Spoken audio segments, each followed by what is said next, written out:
The marriage thing that I was going to chat about. What is your let me read you this. So to break down what the constitution of marriage is, right? Constitution of marriage: the state of being united in a legal partnership as husband and wife, or husband and husband, wife and wife. Okay. This is what it's published as. Okay. Okay, so it's the state of being united in a legal relationship as husband and wife, right? Now, what do you think? What do I think? I'm just gonna ask you one simple question.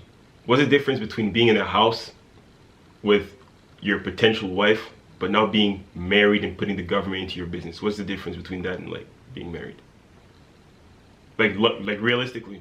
Okay, so for me, no, genuinely, like for me, I think the constitution of marriage is crazy in the sense that people think that like I'll give you I'm 1 year married, right, quite recently, as you know, and for me it's like I didn't love my wife any more the day after we got married than the day before. Exactly. It made no change, you know, like for me the constitution of marriage is and for my wife is more a benefit thing. You benefit from mainly from the government. You benefit in taxes with your company. You benefit from estates, inheritance. You have more protection. Your children have more protection. So it's like from the point of view of marriage, it actually has more benefit to a person if they are if they're married than if they're not. Just from a government standpoint. Like, can you marry for love? I don't really think you can marry for love, because you have to be in love to be married. Like, people keep fucking saying to me, like, oh man, happy 1 year anniversary. I can't believe you've been together 1 year. It's like, no. We've been together 5 years. We've been married for 1 year.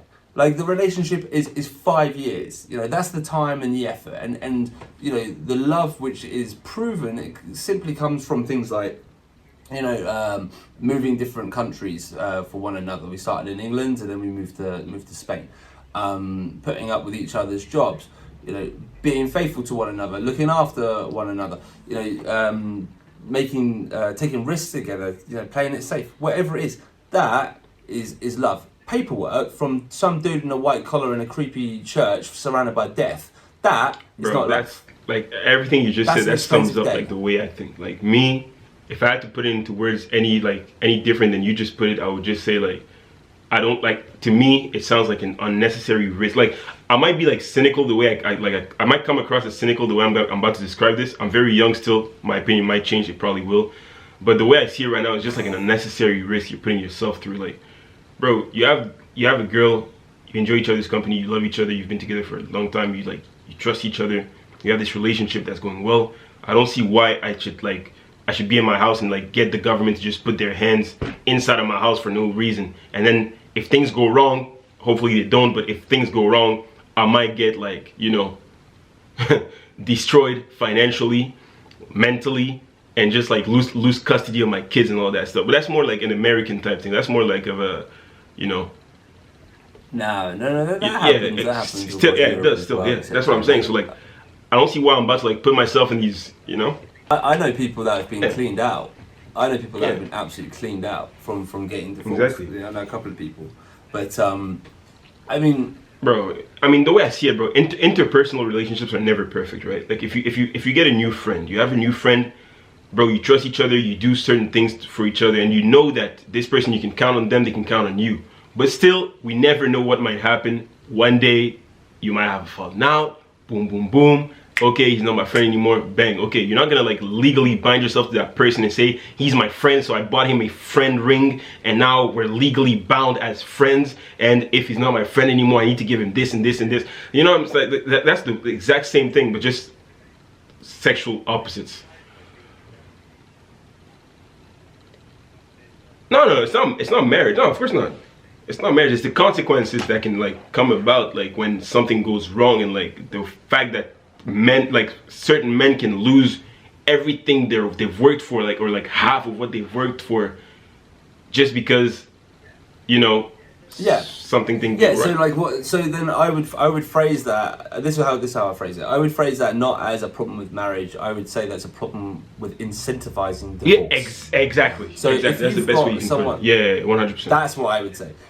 If you incentivize divorce, I mean, the richest woman in the world was Jeff Bezos' wife. I believe she's the richest woman in the world. Yep. Yeah, Mackenzie Bezos. I think it was more than 30 billion insane, she got in divorce. It was like 25% of the stock. It's insane. This is reported from The Guardian. It was like $38 billion that she got from divorcing Jeff Bezos. And you're like, okay, there's like more than 100 million is quite a consistent number out in California that I've heard. And then it's not just that, you know, you pay half the wealth, you know, then the cars, then the house, and then you're like, okay, cool. So I got to take on. Oh, yeah, no, we don't stop there. What we're going to do now is you're going to have to give a monthly payment as well because I've become accustomed to a certain lifestyle. It's like, you being fucking, yeah. I like this bag, not that bag. I like this watch, not that watch. I drive this car, not that car. It's like, go fuck off. Imagine it was on the other way. Imagine it was the other way, right? Just play devil's advocate, right? Imagine this. Imagine it's a woman that builds up a company and the company's worth 50 million, right? As it's worth 50 million, a guy comes along, never works a day in his life, just handsome dude, and she catches on, right? They start with nothing together and then she builds it up, 50 million.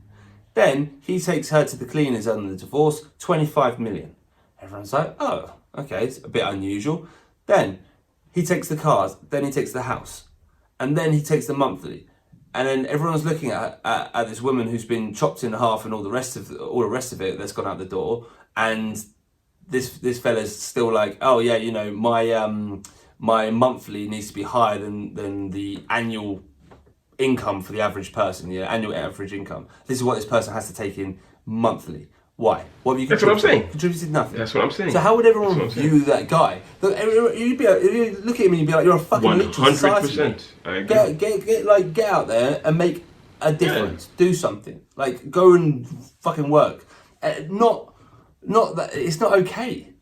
And this is the problem. And that's the problem with incentivized divorce. You had Anna Nicole Smith, the Playboy model, married that dude who was like already 1 foot in. Like, I mean, it's crazy. It's crazy to think. And also, these dudes that marry these girls, you've got to be sitting there thinking to yourself, she's not really in it for you, man. If you didn't have, 50 million in the bank, rocking a Ferrari, she probably wouldn't be that interested.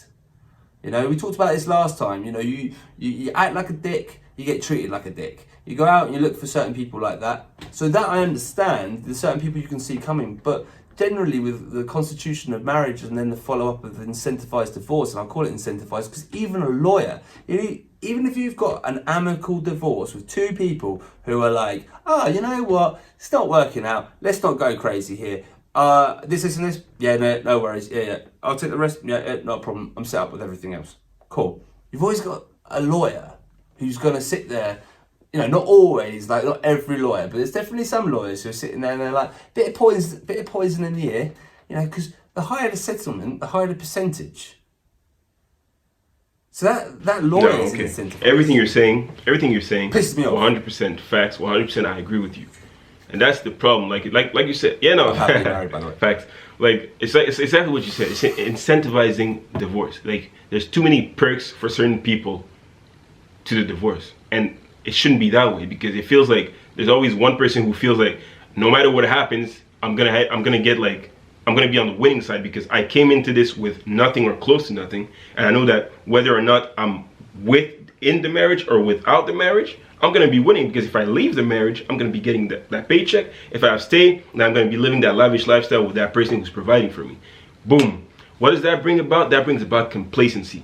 Now, I don't want to generalize, right? But women or a lot of girls or women, whatever, they have this notion that they need to be married, right? Like they actively look for marriage. They feel like they need to settle down with someone, get married, all of that.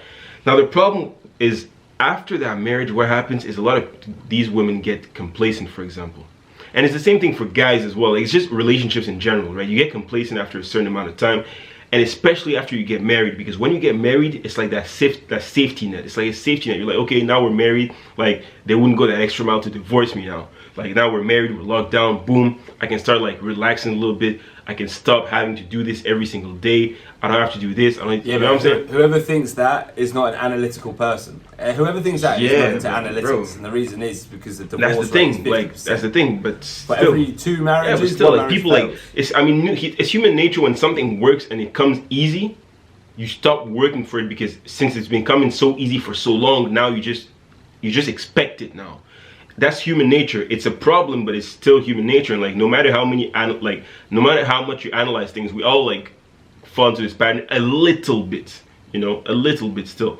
But some people, they take it like just, bro, like they get married, boom, okay, I don't need to do anything anymore. Now we're married, we're in the same house together all day. Boom, I expect this, I expect that, but that's not the way it works. You need to work on yourself, you need to do this, you need to do these things for the other person needs to do this for you, and it needs to be like not even 50-50, like everybody puts in 100%, it equates to 50-50 each side, and then boom, now it can actually be good. But if one person feels like they can never lose because the other one is the one who is the A side in terms of financials and providing, well, obviously, like, it's not gonna last long, is it? Because it's like you've got one foot out the door already, because it's like, you know, whether or not I'm in this marriage, I'm gonna be the winner no matter what happens. You know, that's when things like prenups happen. Right? I think realistically that the way to get like okay, first of all, the way to realize whether or not people are in actually marrying for love is to take away the incentive. So it's like whatever you've like when you're married, you should disclose your finances, and then you should be able, in your tax return, you should be able to show what it is. Still. What have you paid into the house? What have you paid into the car? What have you paid into your paycheck, etc. And then that should then be taken into account. And then what you'll end up with is whatever you've put in and whatever you've earned, you take away, because that's how you've chosen to develop. Now, the circumstances, I get that. Like, I got offered a huge job in Dubai, and I went over there, and you had to leave your job. Okay, so now we start working out what you lost and what you potentially could have earned, and then that could be a deductible factor. So there's definitely factors to it. It's not black and white. It's not cut and dried. But just this whole 50%, this whole two cars, so fuck it, take the dog as well, sod it. And then and this is acceptable. It's insanity. It's insanity. I did like the Guy Ritchie one though. You see, Guy Ritchie got paid out massive. He got paid out millions. Yeah. He divorced Madonna. Yeah, you told me about this, I think.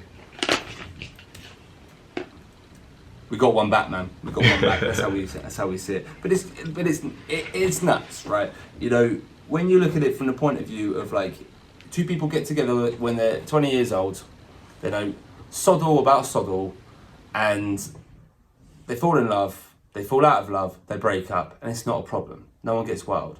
But suddenly, it's like you sign some paperwork with someone, and then the person who you're so in love with is now allowed to take you to the cleaners. It's crazy. Yeah, for me, I think it's I think it's. I don't know, man. I feel like if it goes on for too long, it's bound to just, not work. Don't get me wrong, like it takes a lot of hard work to be 100%. You can't be, yeah, exactly. And that's what a lot of people think. That's what a lot of people like. That's the mindset of a lot of people, and that's the problem. A lot of my friends, like they still hustle individually to make a collective partnership work. I mean, I'm not bashing marriage in the sense of like what it is. It was a fun. No, neither am I. I'm just talking about it's more the government side of it that's problematic to me. Like. Yeah, but this is exactly it. So I think it was Lee Evans said. I'm pretty sure it was a comedian, Lee Evans, who was like, "I love you so fucking much. I'm getting the government involved." Yeah. And whenever he said that, I'm sure it's Lee Evans. I thought, that was perfect. The perfect explanation, isn't it? It's facts. But yeah, I mean, when it comes down to it, it's a nice day.